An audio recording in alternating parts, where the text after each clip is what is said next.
Bueno, egunon guztioi eta ongitorri plaza hautsa honetara. Hasteko eta behin, ohar batzuk, parte hartzeari dagokionez, gure espektatibak eta gainditu dira, eta berez espazio fisiko hau zegoen prestatuta 200 lagunentzat, eta izena ematea izan da 235 gorakoa. Dena zijoan espero bezala, atxeman Matanza zen bideoa publikatu genuen arte, eta hortik aurrera izen ematea disparatu zen esponentzialki. Orduan hori ez genuen espero, baina zoriontzekoa da, ez? Kostatzen da holako espazio kolektiboetan eta jendeak biltzea, eta arazo guztiak horrelakoa badira, ongi etorriak, ez? Bigarren oharra da, gaur plaza hautsa honetan gaudela hego eta ipar aldi berean edo konektatuta. Baionan daude iparraldeko lagunak, Eusko Ikaskuntzaren egoitzan, eta beraiek ikusten gaituzte guk beraiek ez ditugu ikusiko, baina beraiek ikusi eta entzuten gaituzte, beraz, agur bat iparraldeko lagunei, eta gero uste dut, bigarren azkenengo zatian ez direla egongo, ze bakizue nola ordutegiak ez diren berdinak, hauek bazkaltzera joango dira, eta ez dira egongo bigarren zatian, baina gurekin daudela. Eta hirugarren oharra, parkamenak eskatzea, hasiera baten plaza hautsa hau azaroaren 3an zen egitekoa, baina jende asko zuzendu zitzaigun, esanez justu zubia zela eta kanpora zijoala, eta penaz, nahiko lukela parte hartu eta bar, eta azken momentuan erabaki genuen data aldatzea ez da oso txukuna, eta jende batek ere bere kesa adierazi du, ez, horregaitik.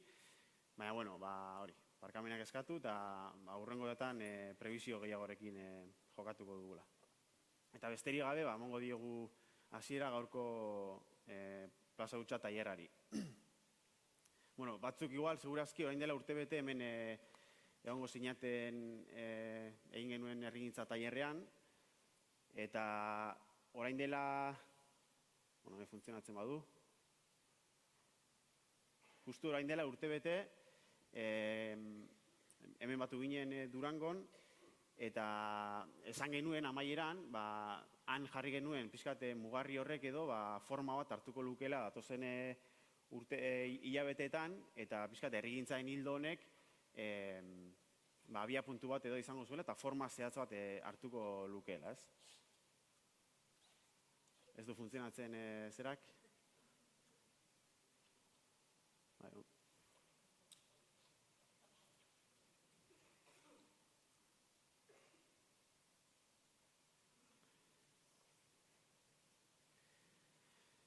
Orduz geroztik bide bat egin da eta forma zehatz horrek edo izena hartu du, ez? Eta izen hori da plaza hautsa, ez?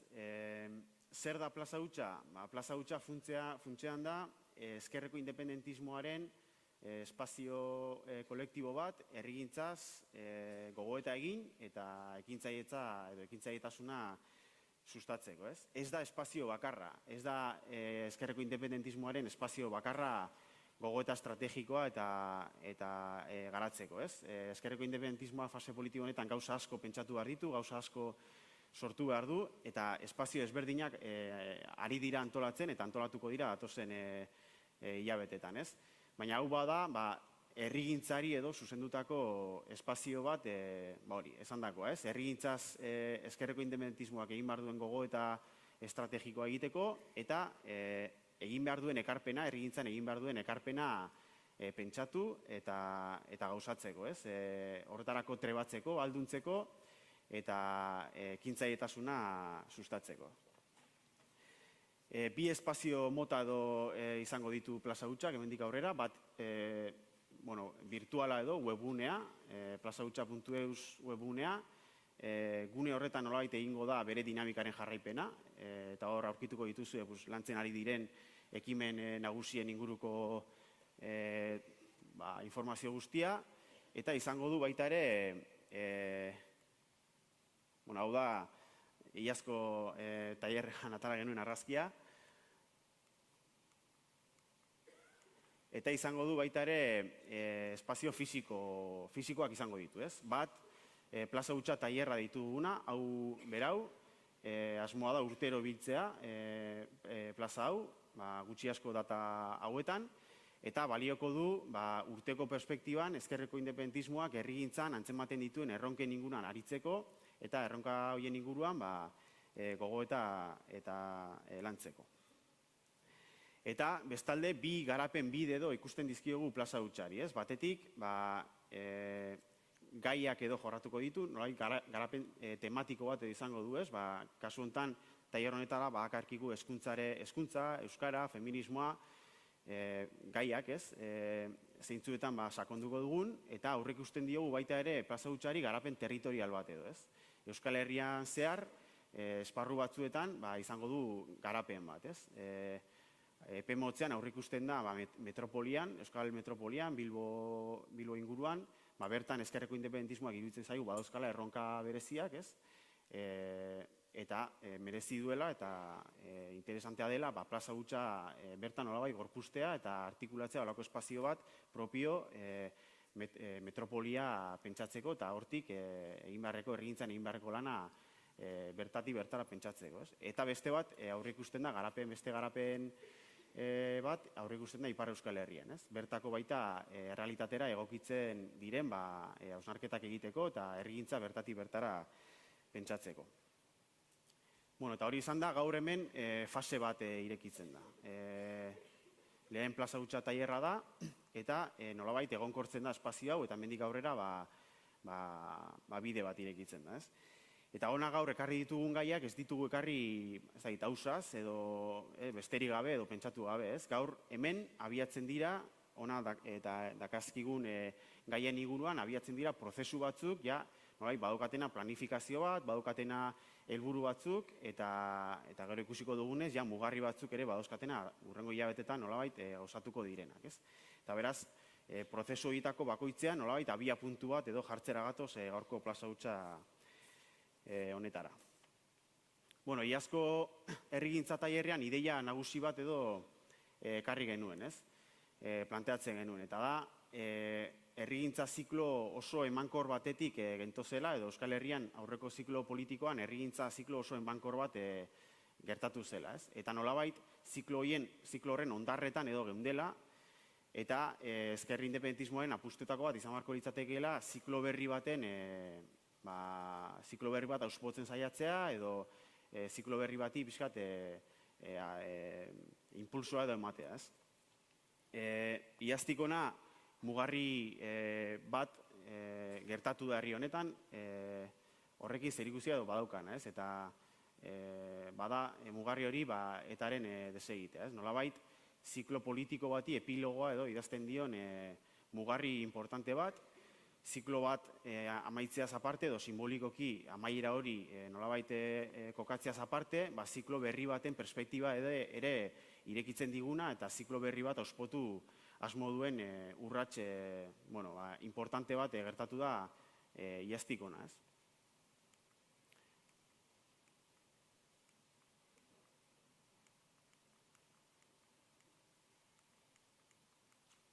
Etxan momentu bat.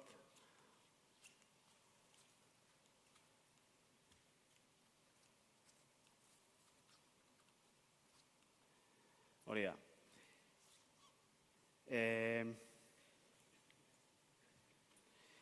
Bueno, eta uste dugu mugarri horrek balio digula nolabait arreta jartzeko iraganden ziklo horretan, ez? Eta iaz genekarren ideiari jarraituz, uste dugu nolabait kontzientzia bat falta dela herri honetan, azkenengo ziklo politiko honetan herri honek egin duenaren inguruan, ez? Edo gertatu den herrigintza ziklo horren inguruan, ez? Uste dugu kapital izugarria metatu dela herrigintzari dagokionez azkenengo ziklo politikoan, pentsamentu eta praktika densidade handia garatu duela herri honek herrigintzari dagokionez, eta nolabait aurrera begirako ziklo politikoaren gakoetako asko, edo aurrera begira egin barreko herrigintza lanaren gakoetako asko badaudela gure baitan edo egin dugun ziklo horretan, ez?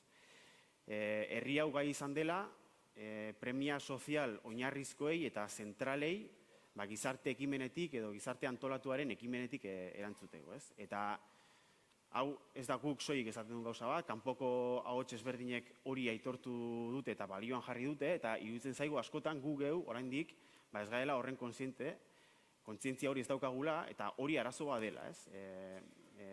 Nolabait, hori, interes partidistak eta gainera, hausnarketak eta herri ikuspegia baldintzatzen duten garai hauetan, guk geuk nolabait ez izatea perspektiba hori arazo bat ere bihurtzen dela, ez?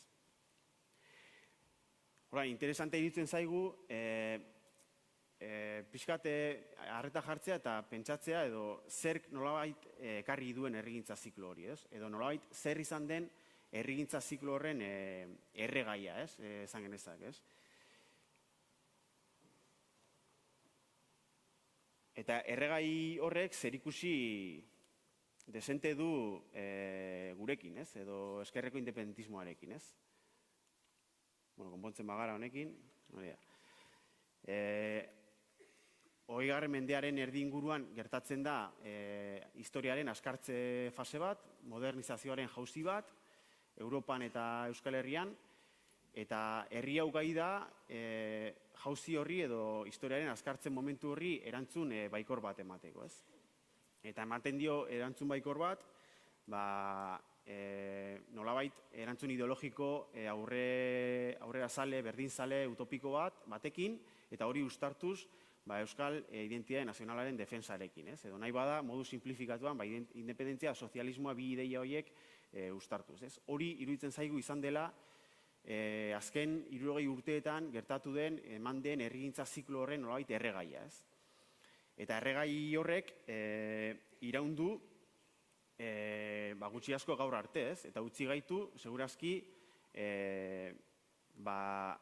modernizazio jauzi berri baten atarian, ez? Aldaketa izugarriak ari dira gertatzen, momentu honetan, munduan, Europan eta Euskal Herrian, eta segurazki aurkitzen gara historiaren askartze momentu berri baten, ez? Garak urte zarregunean atera zuen ale hortan, segurazki irakurri bazen duten, eta azpazen duten irakurri gomendagarria dela, ez? Datorren urteko perspektiban ematen ditu hainbat ikuspegi, ez? Gertatzen ari diren aldaketa horien neurria edo adierazten dutenak, ez? Gertatzen ari da modernitate kapitalistaren azelazio bat, eta txoke bat gertatzen ari da planetaren muga biofisikoekin, ez? Eta horren ondorioak oso larriak dira eta izango dira datozen urteetan. Gertatzen ari da aberastasunaren konzentrazio bat inoiz gertatu ez dena historian, demokraziaren privatizazio bat, eta horrek ekarri duena da, ongizate estatuak desmantelatzen ari direla, eta sistema politikoak edo ari direla sartzen krisi baten azkenengo hamarkadetan ikusi ez duguna, ez? Gertatzen ari da baita ere krisi kultural bat, ez? Merkatuaren eta estatuaren gaineko kontrola galdu duenean jendarteak, herritarrek, horrek sortu du krisi kultural bat, ez? Eta jendean nolabait eusten dio edo eutsi nahi dio identitate batzuei disolbatu ezin diena globalizazioaren kontestuan edo, ez? Eta guzti horrek dakarrena da kaosa, ziurgabetasuna eta arrisku handiko garaiak, ez? Eta, hori, kontzientzia hori hartzen ari garela, eta oso hurbil ikusten ditugula prozesu batzuk, datozen hilabetetan, herri hau hurbiletik kolpatuko dituztenak, ez? Bai Espainian eta bai Frantzian, ez?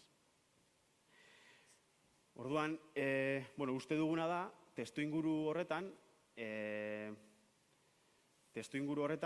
oso importantea dela eta premiazkoa zaigula herri gisa antolatzea. Eta urgentziazkoa dela herri ikuspegi bat garatzea eta herri bezala pentsatu eta ekitea, ez? Garai historiko honetan, gure bizitzen eta lurraldeen gaineko erabakimena da borroka fronte nagusia. Eta hori da burujabetzaren nagusia, ez? Eta uste duguna da, herri bezala antolatuz eta euskal burujabetzaren aldeko herri ekimena biziberrituz soilik eman dakiokela garai honi edo krisi aro honi erantzun baikor bat, ez? Eta ez gara ezer berria esaten ari, baina nolabait ezker independentismoak historikoki mantendu dituen tesiak eta hipotesi estrategikoak fase historiko honetan eta momentu historiko honetan berresten direla eta inoiz baino zentzu handiago hartzen dutela. Eta horretarako ezinbestekoa izango da gizarte zibil antolatuaren edo gizarte antolatuaren ekimena eta nolabait gizarte antolatuak bere gain sentitzea ardura proiektu bat, euskal proiektu bat pentsatu, defendatu eta alden neurriraino egikaritzeko. Eta euskal belaunaldi berri bati dagokiola herrigintza ziklo garaikide bati auspoa ematea. Eta hori, beste batzuen artean, hemen gaudenok ere bagara. Auspo horri eragin eta inertziak apurtu, aurreko ziklotik datozen hainbat inertzia apurtu, eta momentu honetan euskal panoraman eta politikagintzan eta oroar antzematen diren interes klientelista eta partidisten gainetik jarri. Nahiko serio hartzekoa da, herri bezala hainbat eztabaida modu sano eta normalizatuan egiteko dauzkagun arazoak momentu honetan, eta lehen esandakoa, premiazkoa da herri bezala antolatzea gara historiko honi erantzun baikor bat emateko eta alde neurria jauzi bat emateko gure proiektu politikoaren helburuetara. Eta hor, kezka bat edo badago. Momentu honetan, interes ezberdinak tarteko ikuspegi bere gain bat edo herri ikuspegi bat nagusitzeko zailtasunak edo badaudela. Eta dozein kasutan, ekimen hartzeko garaia da eta ausardiaz jokatzeko garaia da guztien partetik eta baita ezkerreko independentismoaren partetik ere bai. Zergaitik, zalantzari gabe herri honek estrategia eta ekintza hildo sendoen behar urgentea daukalako premiei erantzuteko eta 21. mende globalizatuak jartzen dizkigun erronka kolosalei modu on baten emateko eta gure lurraldeen biziraupena bermatzeko eta pertsonen eta herritarren bizitza duina bermatzeko. Eta horretarako, ezkerreko independentismoen arnasa edo auspoa ezinbestekoa da. Eta herrigintzarako sena birsortzeak edo izan beharko luke eta izan beharko da eta izango da ezkerreko independentismoaren lehentasunen agendan goialdean dagoen zerbait. Uste dugu ezkerreko independentismoa zerbait baldin bada, zerbait izan bada herri honetan, izan dela herrigintzaren espresio oso ezberdinetan ibili den komunitate soziopolitiko zabal bat. Gure kultura politikoak asko daukala hortik. Herrigintza zen hori badagoela gure kultura politikoaren ADN-ean. Eta herri honek behar duela ezkerreko independentismoaren arnasa esparru guztietan. Eta guri badagokigula gaitzea, trebatzea, ikuspegiak berritzea eta egin beharreko ekarpena egiteko gure buruak prestatzea. Eta horretarako hain justu, antolatu da espazio hau, izan nahi duena, lehen esan bezala, elkargune bat edo topagune bat, kolektiboa, horizontala, ezkerreko independentismoa den komunitate soziopolitiko zabalarentzat, esan dagoa, garai historiko honetan, dauzkagun erronken kontzientzia hartu eta gure burua prestatzeko egin behar dugun lan politiko horretarako. Hori esan da, orain Jonek pixkat azalduko du tailer honetan zer egingo dugun, pixkat planteatu diren talde ezberdinak zer diren eta ze helbururekin pixkat egingo diren ariketak gaurko gunean. Esterik gabe, ondo pasa, aprobetxatu, ikasi, asko eta animo.